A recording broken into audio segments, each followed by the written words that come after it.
I'm Eddie Chumney of Hebraic Heritage Ministries, and we welcome you to this week's Focus Israel Report. In this week's report, we're going to be sharing with you regarding the current situation with the Israeli-Palestinian peace process, as well as an update regarding events in Syria and Iran. First, the peace process. Israel and the Palestinians are currently not holding peace talks. They last held them in January in Jordan. The Palestinians have warned that they are ready to present a letter to Israeli Prime Minister Benjamin Netanyahu blaming Israel for the failure of the January peace talks. U.S. President Barack Obama had a phone conversation with Abbas regarding this letter on March the 19th. Obama demanded that the Palestinians return to peace talks with Israel without delay and warned Abbas not to send the letter to Netanyahu. Obama is concerned that the letter could harm the possibility of restarting future peace talks. Obama specifically asked Abbas to pick up the Jordanian talks from the point at which he broke them off. The Israeli Prime Minister Benjamin Netanyahu's personal envoy, Yitzhak Molko, had presented the Palestinian chief negotiator, Saeb Erekat, with a list of 21 points summarizing Israel's position for a final status agreement with the Palestinians.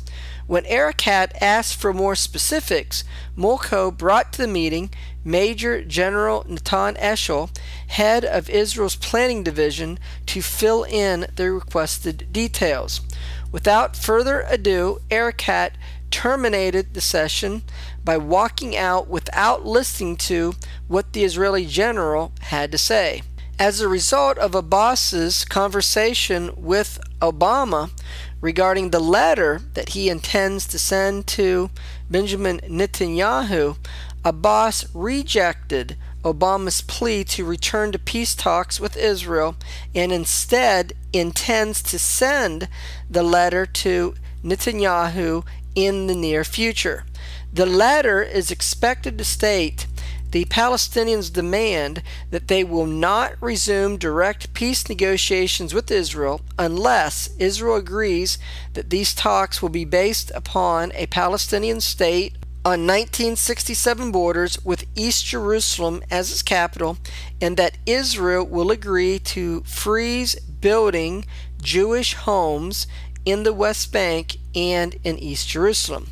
If Israel doesn't agree to these demands, the Palestinians are threatening to seek recognition of a Palestinian state at the United Nations through the United Nations Security Council or the United Nations General Assembly. Next, we're going to share with you regarding the current situation with Syria. A Russian military unit has arrived in Syria. They are believed to be anti-terror troops.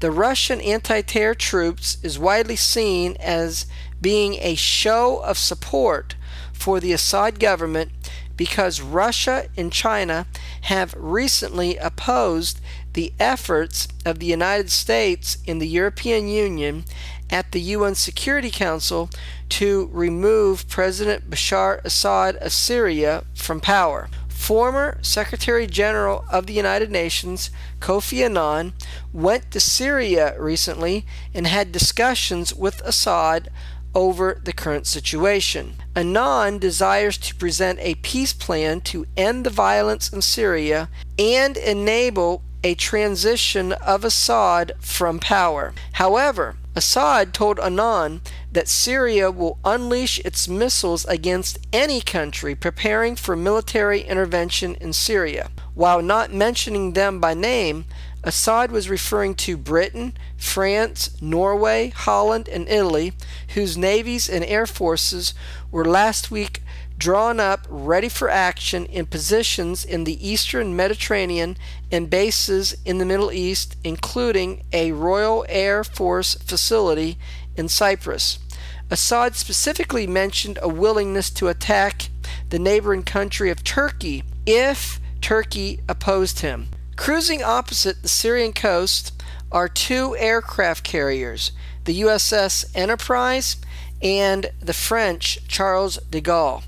They are part of the combat disposition that the West has arrayed against Iran, and from their Mediterranean posts would take part in a military confrontation erupting in the Persian Gulf. If the West is unable to persuade Iran to halt its nuclear weapons program, Abdel Bari Atwan, editor-in-chief of a London-based Arabic newspaper, said he expects the West to wage a simultaneous war against Syria, Iran, and Hezbollah in Lebanon this fall or after the U.S. elections in November. Finally, we're going to be sharing with you regarding the current situation in Iran. On March the 17th, SWIFT, which is an international clearinghouse for financial institutions based in Belgium, whose purpose is to settle world trade between nations, started to block Iranian financial institutions from electronically transferring global funds to other financial institutions. This cutoff by SWIFT of Iranian banks has gone a long way toward isolating Iran from global trade.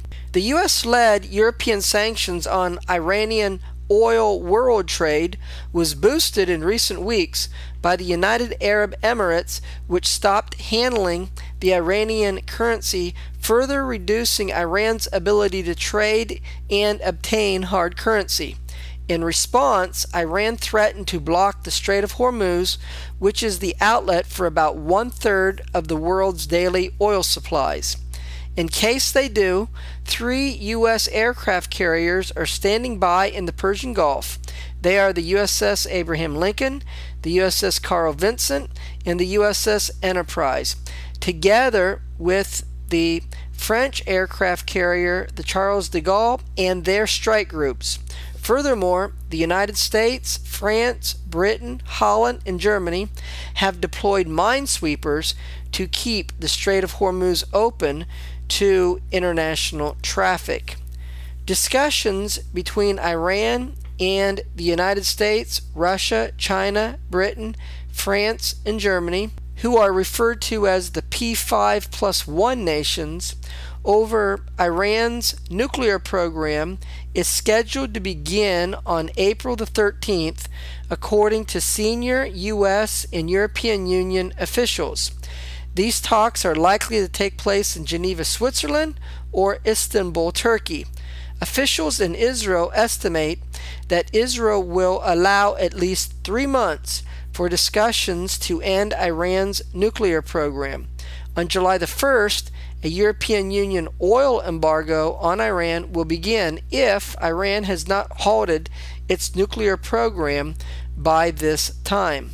Alidin Barajerdi, the head of Iran's Majlis National Security and Foreign Policy Committee, said that the P5+1 nations that are holding talks with Iran to stop its nuclear program must acknowledge Iran's achievements in its civilian nuclear program, and that Iran would not make concessions on its nuclear program. The United States has decided to exclude Japan and 10 European Union nations from possible U.S. financial sanctions against them because they have significantly reduced purchases of Iranian oil.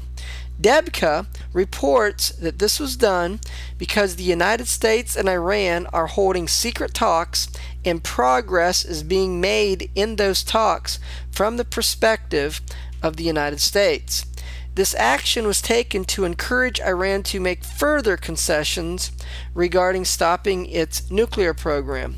In an indication that secret talks are being conducted between the United States and Iran, former United States Senator from the state of Nebraska, Chuck Hagel, who is a close Obama associate and co-chairman of his Intelligence Advisory Board, gave this impression in a revealing interview. He was asked by the interviewer the following question: "So is it now time to bomb Iran, or will the international community have to live with Iran having a bomb. Hagel replied, "We may eventually wind up with this choice, but I don't think we are at that point now. We've got some time. We need to keep increasing the pressure on Iran through sanctions and keep the world community with you. You cannot push the Iranians into a corner where they can't get out. You've got to find some quiet ways." It is believed that these quiet ways are secret talks. Furthermore, the Turkish Prime Minister is believed to be ready to present U.S. President Barack Obama with a new plan which connects the Iranian nuclear issue with a formula for resolving the Syrian crisis. It consists of a package whereby Iran would agree to stop enriching uranium to 20% purity in the first stage and then gradually open up its nuclear sites to the International Atomic Energy Agency's inspection team. In parallel, Iranian leaders would try and persuade Syrian President Bashar Assad to end the violence in Syria and enter into talks with the opposition on power-sharing reforms. Meanwhile, Israel Defense Minister Ehud Barak reiterated recent Israeli assessments that Iran's nuclear program is on the verge of becoming immune to disruptions by a possible military strike.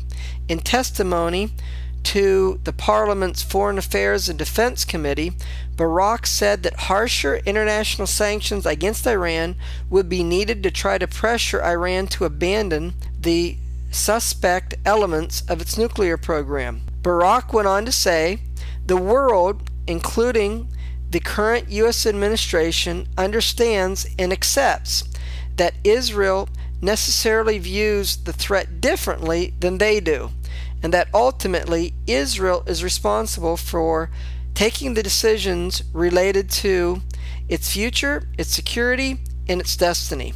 Iran's nuclear program, Barak said, is steadily approaching maturation and is close to the zone of immunity, which is a position from which the Iranian regime could complete its nuclear program without an effective disruption through a military strike. Barak reiterated concerns that Iran is trying to make its suspected nuclear weapons program immune from attack before making a decision on assembling atomic bombs, and said that Israel cannot afford to wait on such a decision. Furthermore, Barak told Israeli radio that Israel could hold off for several more months to allow sanctions and negotiations to work. During this period, it would become clear if the Iranians intend or don't intend to stop their nuclear weapons program.